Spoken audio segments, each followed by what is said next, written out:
Felipe, produtor de café especial, são as horas vagas depois das 6 horas da tarde, porque a minha profissão, eu sou economista de formação, não venho de uma família de cafeicultores ou de produtores rurais, não tenho isso.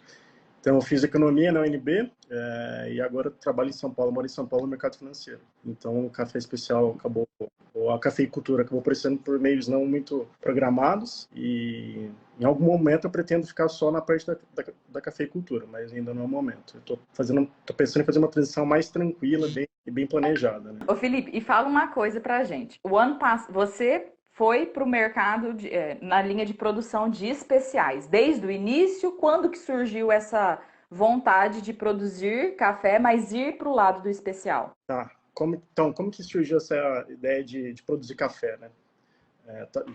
Em 2020, em 2018, estava no aniversário do meu filho, e aí tinha um amigo meu que estava aqui na festa, aí eu comentei com ele, pô, tava querendo comprar alguma área rural, fazer alguma coisa. Como eu sou no interior, eu sou de Franca, e aí sempre, sim, você vai ficando mais velho, você vai querendo voltar um pouco às origens, né? E aí foi para comprar um sítio, uma fazenda, enfim, alguma coisa. Ele comentou, cara, compra uma área e planta café, mas planta café especial. Isso em 2018. Café especial, não conhecia. Então, até 2018, café especial para mim era uma palavra que eu não conhecia. Então, eu conhecia Melita, Pilão, Pelé. E aí, ele é produtor rural, chama Álvaro, ele produz em Carandaí. E aí, ele falou essa ideia, eu falei, parece legal. Aí, eu comecei a pesquisar sobre o assunto. Como eu sou economista, eu trabalho numa área que a gente tenta planejar, a gente vê os números e a parte de finanças um pouco diferentes, eu falei, tem que ser algo que faça sentido também economicamente, né? Plantar por plantar, acho que não vale a pena. E aí, então, eu comecei com essa ideia, mas depois quando você começa a estudar mais sobre o assunto e ver a mão na massa, terra, assim, puta, é apaixonante, né? Tem um brinco que o café especial acabou, me picou e, puta, agora já era, fodeu. Então, o primeiro ponto para diferenciar era a questão de variedades. O outro ponto que a gente queria tentar diferenciar da turma era processos. Então, pós-colheita. Vamos tentar sair do convencional ali. Não que o convencional seja ruim, não é isso. A gente pega os grandes campeões, muitos deles são métodos de pós-colheita tradicionais, entre aspas, né? Quer dizer, secagem ali no terreiro de concreto ou um suspenso tranquilo e é isso.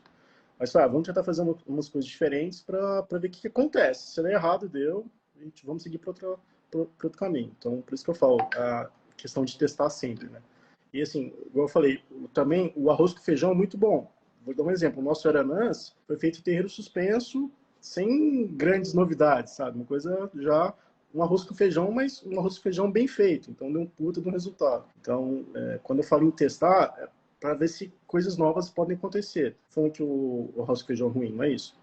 Mas é testar e ver o que acontece. E aí eu tinha algumas outras ideias. Por exemplo, vamos tentar ficar o mais próximo possível dos compradores, das torrefações. Então, uma coisa que a gente fez, eu visitei quase todos os nossos compradores esse ano. Quer dizer, ano passado, né? Antes da colheita, eu visitei quase todos, falei um pouco o que a gente estava pensando em termos de projeto. E agora, depois da gente vender os cafés, eu vou retornar para visitar esses compradores, para ver, perguntar, faltou no café, o que não faltou, o que faltou no benefício, no rebenefício, o que faltou. Então, manter esse elo bem constante, que eu acho que é importante, que é uma parceria, né? Se você quer crescer, não cresce sozinho, você cresce com parceiro. Então, eu acho isso bem relevante. Então, esse foi o terceiro ponto que a gente também imaginou lá atrás, a gente tenta continuar. Fazer um comentário? Posso? Rapidinho, não esquece do quarto ponto aí não. Vou fazer um comentário. Olha que interessante, pessoal. O Felipe fez relacionamento com os compradores de café deste ano. Ele fez o relacionamento antes dele ter o café. Ele já sabe, ele tinha um norte, porque em 2019 ele fez vários testes. Mas ele ainda não tinha o produto na mão. E ele fez o relacionamento antes. O que eu percebo muitas vezes, pessoal, é que o produtor espera produzir o café especial, espera estar com a cereja do bolo para depois ir procurar mercado. Pessoal, isso é muito complicado. Por quê? Se você espera fazer relacionamento depois que você está com o produto, café especial é um produto perecível. Você vai perder qualidade, o café vai perder qualidade na tua mão. Quantos cafeicultores eu já vi que tinha cafés de 88, de 87 pontos e morreu com esse café na mão, porque não teve tempo oportuno de fazer a comercialização. O que o Felipe fez? Ele antecipou. Ele não vendeu o produto, mas ele criou o relacionamento antes de ter o produto e quando ele tinha o produto, aí ele enviou as amostras. Olha que tomada de decisão genial para você não morrer com o produto na mão. Porque assim, o que eu sempre ouvia desde o começo, pô, café especial é legal, mas não tem comprador. Caramba, como não tem comprador, se, assim, tem demanda, então tem que ter oferta. Princípio de economia, se tem demanda, tem oferta. Então a gente tem que achar essa demanda. E aí o que aconteceu nesse meio do caminho, em 2020, o restante da área, ela estava arrendada. Aí eu fiz um acordo com o arrendatário. Eu falei, cara, você quer antecipar a sua saída em um ano? Que ele sai em 2021. Você sai agora em 2020, eu te pago um FII, para você sair antes, e eu, daqui para frente eu assumo a lavoura. Foi o que aconteceu. Então ele saiu em 2020, julho de 2020. Lavoura destruída, foi lavoura destruída, e a gente começou a recuperar essa lavoura existente, então, depois de julho de 2020. E aí a gente teve a nossa primeira colheita agora em 2021. Então, a gente teve a primeira colheita em 21 da área já existente. Então, o que a gente conseguiu, a gente tentou dar um tapa nela em termos nutricionais, de manejo em um ano. Melhoramos o potencial do café no pós-colheita. E nisso entrou já alguma produção do que a gente tinha plantado em 2019. Então, a gente teve duas safras diferentes, das cultivares que a gente chama, que a gente plantou, e da área existente. E foi bom que a gente já sabe o potencial da lavoura, a gente começou já a renovar uma parte da lavoura existente, a gente já sabe, ó, esse talhão funciona, esse não funciona, esse vamos renovar, esse vamos esqueletar, esse vamos manter que é porrada. Então, foi bom também essa antecipação de fim de arrendamento que a gente fez na área, né? Então você conseguiu fazer um mapeamento de qualidade nos seus lotes. Isso. Inclusive, antes da colheita, a gente testou 7 ou 8, fez uns 8 testes antes da colheita para a gente ter uma ideia do que fazer e do que não fazer. Então, isso ajudou bastante. Então, desses 17 testes que a gente fez, 8 ou 7 a gente fez antes para ver, ó, vamos fazer, não vamos, ou, enfim, ajudou bastante. Bacana, bacana demais. E fala um pouquinho pra gente o que você tem na sua propriedade em termos de infraestrutura de pós-colheita, tanto do processamento da fruta, do café, até a parte de rebenefício. Tá. Bom, quando a gente começou, em 2019, a gente não tinha nada. Porque a propriedade era arrendada, então não tinha nada, né? Basicamente, de infraestrutura era o terreiro suspenso, concreto, um galpão para a gente fazer esse vai e vem, né?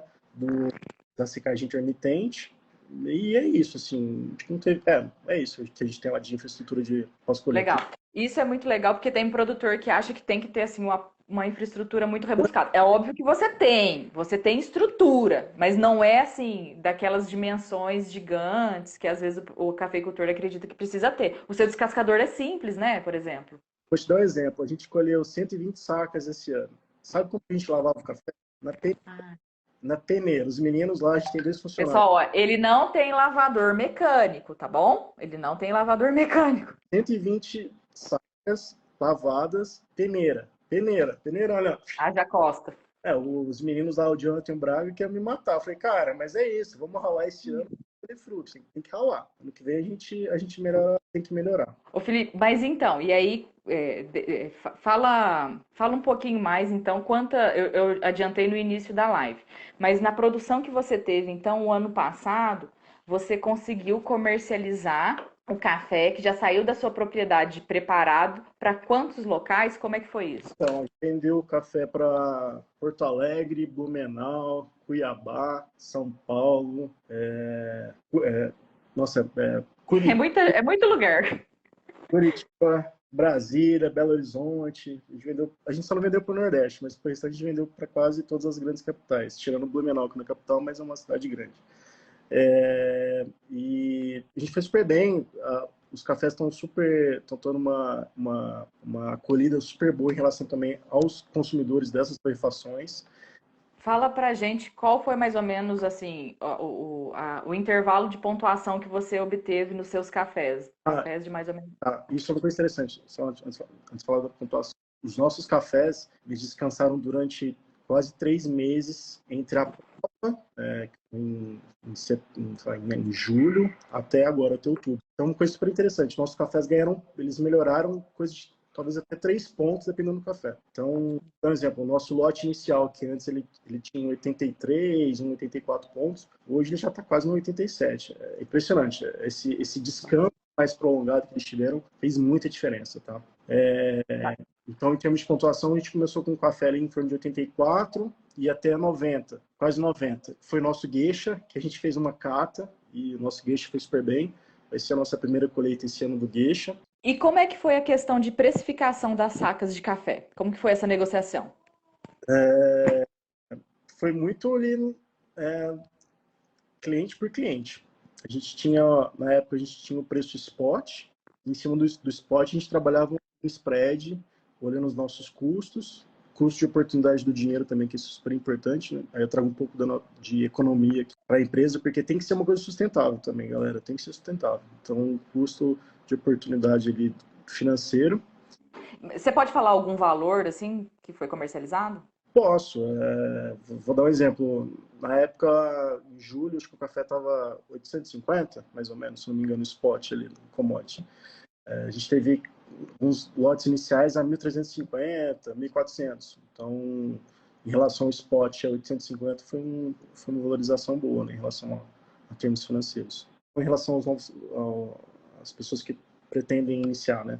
Vocês vão ouvir muito não e muitas pessoas falam, larga disso, larga a mão disso. Vou dar um exemplo rapidinho aqui. Eu tinha 5 cafés, mandei para uma torrefação aqui em São Paulo, super famosa, que eu queria muito colocar meu café lá. E desses 5 cafés que eu mandei a amostra, 3 eram dos meus 3 melhores. Inclusive, um deles era o Aranãs, o meu favorito. E eu ouvi do cara, provou 5 cafés, putz, seu café é ruim, não serve pra gente e tal. Eu falei, putz, beleza, né? Pô, eu mandei 5, nenhum serve, tô mal, né? Deu tudo errado. Gente, isso vai acontecer demais. Vai acontecer. E aí, pô, depois eu peguei 5 cafés, mandei também para outros lugares e, pô, todo mundo adora, vende super bem. Então, vocês vão ouvir muito não, vão ouvir também pessoas falando não vai dar certo, larga mão disso, muito trabalho. Então, se acredita, corre atrás, trabalha pra caramba, rala e acredita que no final tem muita chance de dar certo. Mas tem que acreditar. Se você não acreditar em você mesmo, esquece, não vai sair nada. Acho que é isso, tem que ser muito perseverante.